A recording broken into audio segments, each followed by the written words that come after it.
Winner declare అయిన తర్వాత non ఇష్యూని ఇష్యూ చేస్తే లాభం ఏంటి? 3 ఒకటే షేప్లో ఉండాలేమో అని నేను చెప్పాను. నువ్వేమో రెడ్ది ట్రయాంగిల్ కాదంటావు, బర్నీ ఏమో అసలు బ్లూదే ట్రయాంగిల్ కాదు రెక్టాంగిల్ అంటావు. ఇందులో 4 భుజాలు ఎక్కడున్నాయి? ఇది చెక్కినప్పుడు కొంచెం అలా బంప్ అలా వచ్చింది. ఒకటే షేప్లో ఒకేలాగా ఉండాలి అని బిగ్ బాస్ చెప్పారు. ఒకే షేప్లో ఉండాలని ఎందుకు చెప్తారమ్మా? నాకు అలాగే వినిపించింది. అదే ఇన్ని వారాలు ఉండేటప్పటికి నాకు కాన్షియస్ లేదు, నాకు ఇదే వినిపించింది. అందరూ ఒక హాలుసినేషన్లోకి వెళ్ళిపోయారు. కెప్టెన్ కళ్యాణ్, నామినేట్ చేయడానికి వచ్చిన వాళ్ళు నామినేట్ చేయకుండా వాళ్ళకున్న ఇష్యూస్ గురించి మాట్లాడుకోవచ్చా? No sir, clarification sir. మరి ఎందుకు చెప్పలేరు? బిగ్ బాస్ ఆల్రెడీ వార్న్ చేశారు సార్. ఇంకా సో నీ డ్యూటీ బిగ్ బాస్ చేశారు.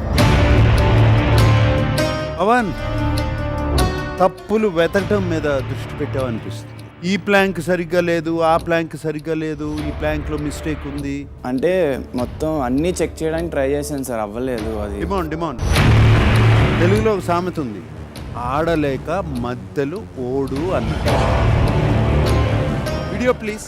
ప్రాపర్ గా ఎవరు పెట్టుకొని వెళ్తారు అనేది డెమాన్. అలా పెట్టడానికి ట్రై చేస్తేనే ఇక్కడ దాంట్లో డిఫెక్ట్ ఉంది కదా, ఇప్పుడు నువ్వు పెట్టు. కొట్టు. నువ్వు పెట్టు అన్నావు, పెట్టి చూపించు.